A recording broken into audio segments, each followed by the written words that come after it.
In the quiet valleys of Vermont, where mist rolled over green fields at dawn and the air always smelled of fresh hay and wildflowers, lived Samuel Hayes. He was a man shaped by the earth, his hands calloused from decades of farming, and his heart rooted deeply in the land. At 52, Samuel carried with him the wisdom of generations before him. His small farm was more than crops. It was an apothecary of nature's secrets. He grew herbs, roots, and plants that his family had sworn by for centuries, believing nature carried remedies no laboratory could ever replicate. Life for Samuel was simple, yet full of purpose. Each morning he rose before the sun, tending to the soil, whispering prayers as he worked. Locals came to him with ailments. Modern doctors couldn't seem to fix stubborn fevers, aching joints, sleepless nights. With patience and kindness, Samuel offered teas, oils, and tinctures. While some dismissed him as an old-fashioned dreamer, others swore his herbs had healed them when nothing else had. His reputation quietly grew, though. Samuel never sought attention. To him, healing was a responsibility, not a business. One warm summer afternoon, the hum of cicadas filled the air, and Samuel was in his garden, gently trimming rosemary. Dust swirled on the dirt road leading to his farm as a sleek black luxury car appeared in the distance. It stood out like a foreign object against the rustic backdrop of barns and fields. The vehicle slowed, crunching gravel under its tires, before pulling up to Samuel's modest wooden porch. He looked up, wiping sweat from his brow, curious about the rare visitor in such a remote place. The door of the car opened, and out stepped Richard Blake, a man of wealth and stature. At 48, Richard was known in business circles as a sharp, uncompromising millionaire who had built an empire in real estate and investments. He wore an immaculate tailored suit, his shoes shining despite the dusty road. His face, however, revealed something rare, an expression of exhaustion, almost desperation. For all his power, Richard looked like a man defeated by forces beyond his control. He turned back toward the car, and Samuel noticed a young girl inside. Grace Blake, only 11, sat in a wheelchair. Her delicate frame slumped slightly, but her bright eyes curious. Her long blonde hair was brushed neatly, but there was a sadness in her expression that no child her age should ever wear. She had been paralyzed from the waist down after a terrible car accident nearly a year before. Doctors in New York, Boston, and even specialists flown in from Europe had all given the same verdict: her condition was permanent. The muscles in her legs had stopped responding, and modern medicine had nothing more to offer. Richard had spent millions searching for hope. He had hired the best surgeons, tried experimental therapies, and poured every resource he had into finding a cure. But each attempt ended in disappointment, and each failure carved deeper worry lines into his face. Grace's mother, unable to cope with the trauma, had withdrawn emotionally, leaving Richard to carry the weight alone.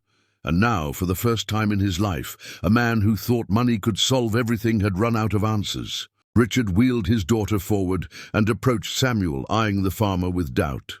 "You're Samuel Hayes?" he asked, his tone edged with skepticism. Samuel simply nodded, wiping his hands on his worn work pants. Richard hesitated, almost embarrassed by what he was about to say. They say you heal with plants, that you've cured people when doctors couldn't. My daughter," his voice cracked, and he paused before continuing, "my daughter can't walk. No one can fix her, but I was told you might try." Samuel studied the girl, not the man. Grace's eyes met his, wide and searching, filled with a fragile mix of hope and disbelief. Samuel crouched down so he was at her level, his weathered face softening. "Sweetheart, may I ask, do you want to walk again?" Grace hesitated before whispering, "More than anything." Samuel nodded, taking her small hand gently in his. "Then we'll try. I can't promise you miracles. I'm no magician, but nature, sometimes it holds more power than we realize." Richard crossed his arms tightly, his disbelief hard to hide. He had seen too many false promises, too many healers and experts who preyed on his desperation. Yet something in Samuel's steady voice, his lack of arrogance or salesmanship, made him pause. There was no boasting, no guarantee, just quiet confidence. For the first time in months, Richard felt a flicker of something he had almost forgotten: hope. Still, he guarded it carefully, afraid it might shatter like glass. "All right," he said finally. "You can try. But if this is a waste of time—" He trailed off, unwilling to finish. Samuel stood and gestured toward his farmhouse. "Bring her inside. She'll need rest before we begin anything." Richard moved the wheelchair carefully, his expensive shoes crunching against the gravel, his movements unfamiliar in the simple, earthy surroundings. Inside the farmhouse, the air smelled faintly of lavender and sage, dried herbs hanging from wooden beams above. Glass jars lined the shelves, filled with powders, leaves, and oils of every color. To Richard, it felt like stepping into another world, one untouched by wealth or modernity. To Grace, however, it felt magical, like entering a secret place where possibilities still existed. As Samuel guided them deeper inside, Grace whispered to her father, "Daddy, it smells like the forest after rain." Richard squeezed her hand, his throat tightening. He had brought her here on a whim, almost out of desperation, but seeing her smile even faintly felt like a small victory. He glanced at Samuel, who was already pulling jars and bundles of herbs from the shelves, humming softly as he worked. For reasons Richard couldn't explain, he wanted to believe this man could do what no one else had. Samuel looked back at Grace, his kind eyes steady. "We'll start small. Patience is the first medicine." Grace nodded, her face lighting up with a hope that seemed to brighten the dim little farmhouse. And though Richard remained cautious, he realized something profound in that moment. For the first time in months, his daughter looked alive again. Samuel began his work quietly, with the patience of someone who had seen nature's rhythm countless times. He believed healing was not a quick act, but a steady journey. On the first evening, he prepared a tea made from chamomile, nettle, and a rare herb that only grew in his valley. As Grace sipped, Samuel explained gently that the body must first learn calmness before strength returns. Richard watched, skeptical but silent, unsure if leaves steeped in hot water could ever succeed where millions of dollars and science had failed. Yet something in Samuel's calm confidence eased the room. The days settled into a routine.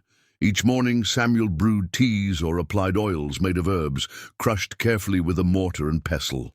He rubbed them into Grace's legs, massaging gently, whispering encouragement. His hands were rough, but his touch was tender, almost like a grandfather caring for his own child. Grace flinched at first. Her legs had been lifeless for so long, but she slowly began to feel tingles. Richard noticed it, the way her eyes widened with surprise when she whispered, "Daddy." I felt something. For him, that moment alone was priceless. Evenings were dedicated to exercises. Samuel refused to push too hard, knowing patience mattered most. He guided Grace in stretching, moving her toes with his hands and asking her to focus on the effort. At first, nothing happened. She tried, strained, but her legs lay still. Tears rolled down her cheeks, and Richard's heart ached. Yet Samuel never scolded or doubted. He would smile softly and say, "A seed doesn't sprout in a day, but once it does, it will grow stronger than you." Imagine. Grace listened, clinging to those words like a lifeline. Weeks passed, the Vermont summer turning to early autumn. Samuel continued his treatments faithfully, mixing poultices with ginger, comfrey, and St. John's wort, wrapping them gently around Grace's legs. He believed herbs weren't magic, but helpers, reminders to the body of what it was capable of. Slowly, changes began to appear. One evening, as Richard watched silently, Samuel asked Grace to try wiggling her toes. She focused hard, sweat forming on her forehead, and then, almost Imperceptibly, one toe twitched. Her gasp filled the room.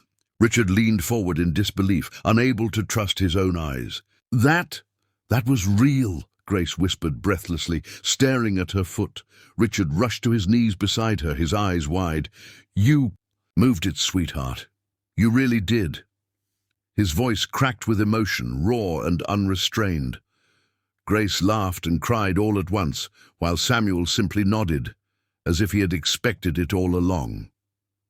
The body remembers, he said gently. It just needed to be reminded. For Richard, who had nearly abandoned hope, it felt like witnessing the impossible. That tiny movement meant more than any success he had ever achieved in business. From that day forward, Grace's determination only grew stronger. She begged Samuel for longer sessions, eager to see what else her body could do. Samuel adjusted her exercises, gradually increasing the effort while teaching her to breathe deeply and trust her strength. Richard often found himself sitting silently in the corner, torn between awe and disbelief. His daughter, once confined to a chair with lifeless legs, now strained with effort, her face glowing with hope. The change wasn't only physical, it was spiritual. She smiled more, laughed more, and the sparkle in her eyes returned. Richard noticed the transformation not only in Grace, but also in himself. He, who had once lived in a world of contracts and deadlines, now found peace in the stillness of Samuel's farm.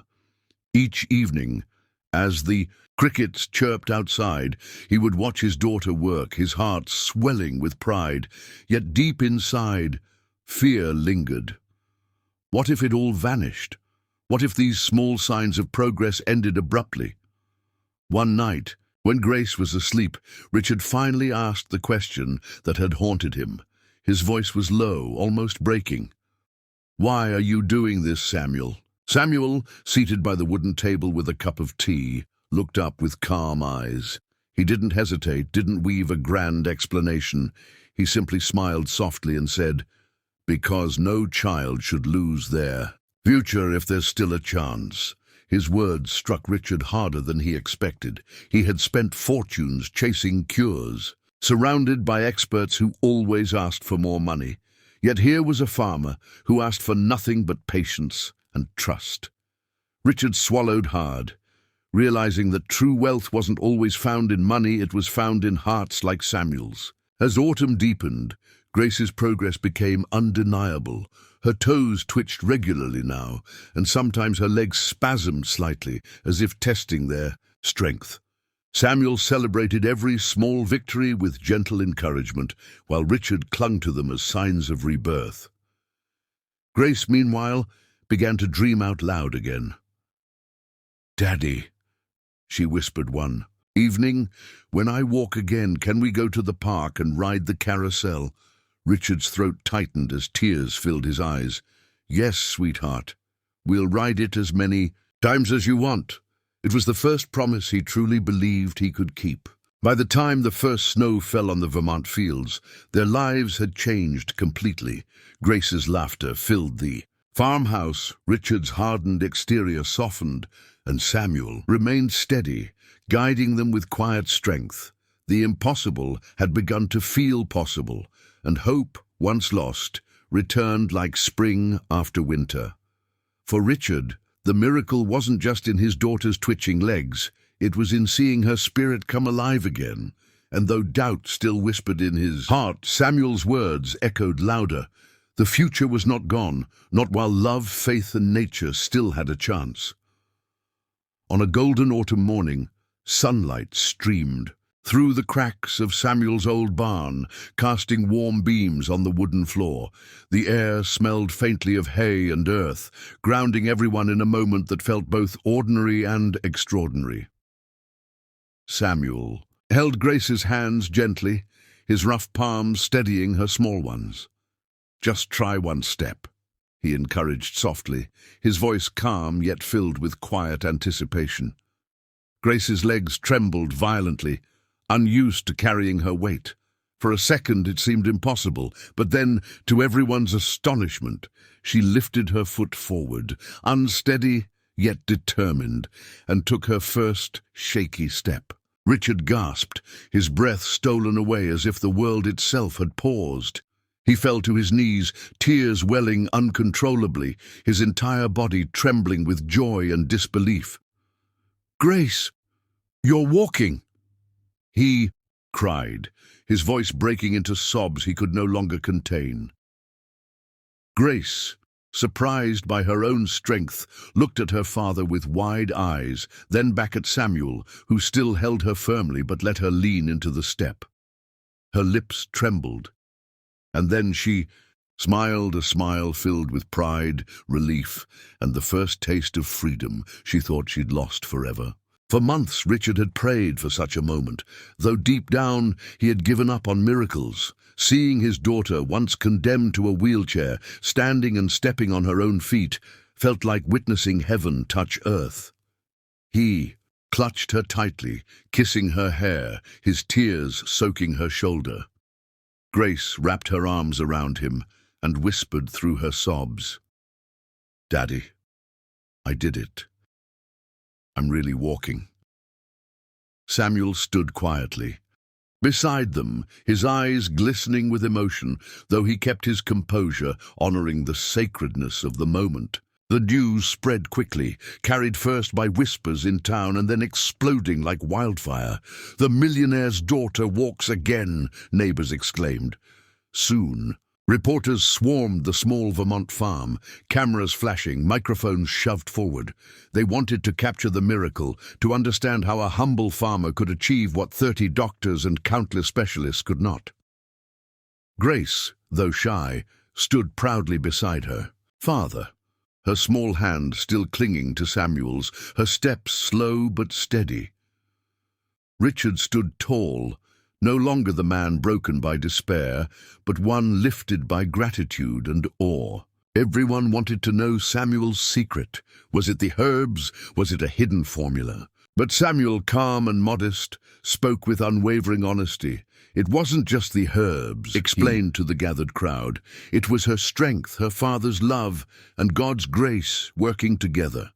Nature gave her body what it needed, but her spirit carried her through. His words resonated deeply, silencing even the most skeptical reporters. For once, the story wasn't about money, science, or fame. It was about faith, resilience, and the beauty of the human heart when nurtured with care. Richard, overwhelmed with gratitude, made a decision that would change not only his life, but many others. Standing before the cameras, he announced his intention to fund Samuel's work, turning the small farmhouse clinic into a place of hope for struggling families. "No parent should ever feel the despair I felt," he said passionately, his voice strong with conviction.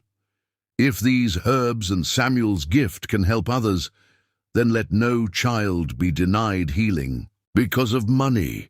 His words drew applause, not only from the gathered townspeople, but from millions who later read about the story. The clinic began to grow almost overnight.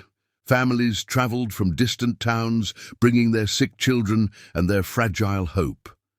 Samuel, once just a quiet farmer, now worked tirelessly, blending herbs, preparing teas, and offering words of comfort.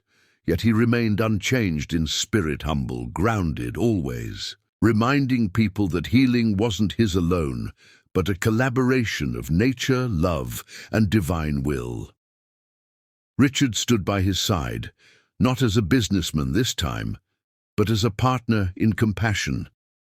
Their unlikely friendship became a symbol of unity, between wealth and simplicity, between science and tradition. Grace's recovery continued steadily, each day stronger than the last. Soon she was not only walking, but running short distances across the farmyard, her laughter ringing out like music. The local children gathered to watch, inspired by her courage. For Grace, every step was a triumph, a declaration that she was no longer defined by her accident, but by her resilience. She began telling other children, "Don't give up. Your body listens when your heart believes." Her words, innocent yet profound, touched hearts more than any headline could. She became living proof of the miracle born in that barn. One evening, after a long day at the clinic, Richard sat quietly on the porch with Samuel, watching Grace chase fireflies under the twilight sky. The sight was so ordinary, yet so miraculous, that Richard felt tears sting his eyes again. "I'll never be able to repay you," he said quietly, his voice thick with emotion. Samuel shook his head gently, sipping his tea. "You already have," he replied.